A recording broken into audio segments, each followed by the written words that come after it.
Hello, I'm Paul Dychuk, founder of Elastic Steel Method of Athletic Conditioning. Today I'm going to talk to you about taking your kicks or kicks of your students and speeding up the learning curve. One of the basic things that many beginner kickers have as their main problem is lack of chamber. The kick either comes out without a chamber, okay? I'm talking about the front kick right now. Or the kick comes up with a chamber and then comes down without a chamber. Okay? Now, the idea is, tell your student, look, it's, 4-step kick. Up, out, back, down, right? However, not everybody physically is able to do a chamber. Okay? They know they have to do it, but they can't do it. The muscles that do it are not developed. Okay? And we can talk about flexibility, we can talk about balance, we can talk about positioning, but we're going to talk about strength right now. Okay? So, chamber, correct chamber, you have the knee flexed as much as possible. That means more than 90 degrees. Okay, this is not a correct chamber. Okay, that's not a correct chamber for a front kick, that's not a correct chamber for a side kick, not a correct chamber for a roundhouse. Okay, you need maximum flexion so you can get maximum extension. Okay, so you want it here. Okay. You want it there. Now, someone actually may not have either the range of motion or strength or position of the body to do that. Okay? Since we're talking about strength, the first thing that we're going to talk about is the fact that to develop strength there, we want the leg parallel to the floor or we want it lower. Okay? So the upper leg needs to be parallel to the floor, okay, or lower. Okay, so obviously you cannot go any lower than this. Now I'm kicking my other leg. Okay? So, you want the chamber here or here. Why? The weight of the lower leg will be used as a weight mechanism, as resistance mechanism to develop the flexors. Okay? If your chamber is up here, okay, more than 90-degree bend, vertical leg. Vertical leg, just like vertical arm here, doesn't do much. Okay? You need to be in position where it goes from here to here against gravity. Okay? So the kick needs to start low. Don't encourage a beginner student or someone that haven't trained for a while to start kicking, okay, higher than that position. So how high would the kick be? Well, if this is as high as the leg would go, what does that mean? The kick wouldn't go any higher than this. Okay? This is a position, you can pull back. If you do it from here, then the kick is going to be down there. Okay? So the arc of the kick coming back to chamber from here, not from here, from the vertical back to here, you're actually using the weight of the leg to strengthen those muscles.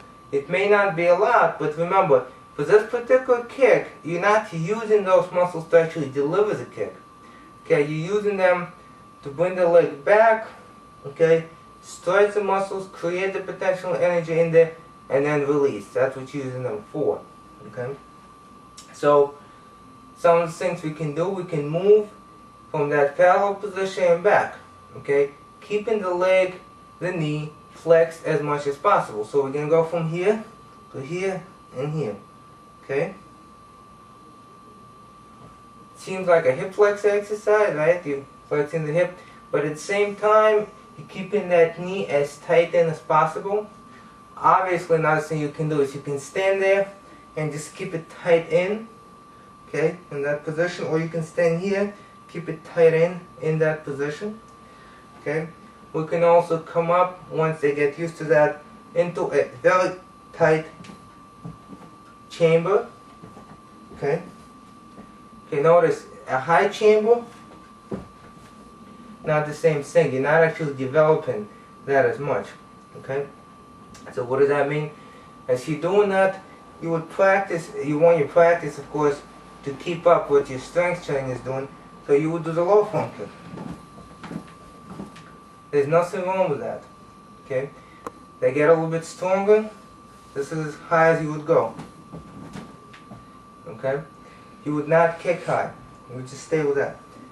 if you want to play around it a little bit just to make it more fun, you can bring it up here, you bring it back all the way and forward, back and forward. Notice, you do that. As you do that, do not just sort of throw a back kick there. Okay, that's not what it is. Once the leg is back there, you tighten up the flexors of the knee as much as possible. Okay. Now, I had a question whether the leg should come back this way and also this way.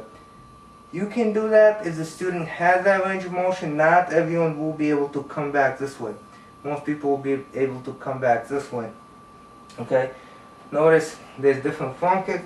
I usually do not have my supporting leg in the direction of the kick. It's usually turned out partially or turned out to 90 degrees. Okay, if your style does that, you can do that as well, and then you don't have a problem. You can go straight back. Okay, so develop the chamber. Once the chamber is developed, you cut in the learning curve, and the kick is going to get developed a lot faster. I'm talking about speed and balance and endurance of the kick, and even the height of the kick, and of course the power of the kick.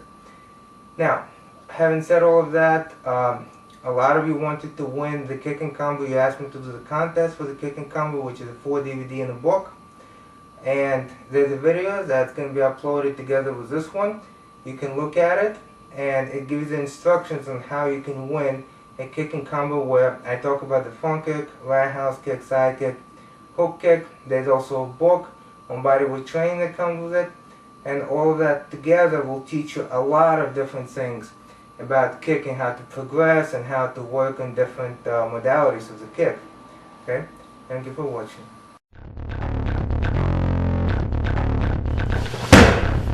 Lunge, stand up, hook kick.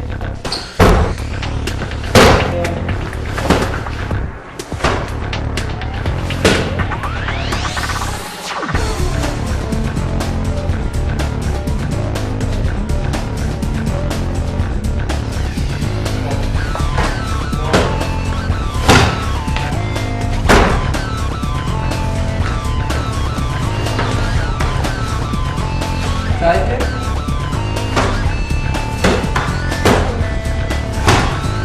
Up.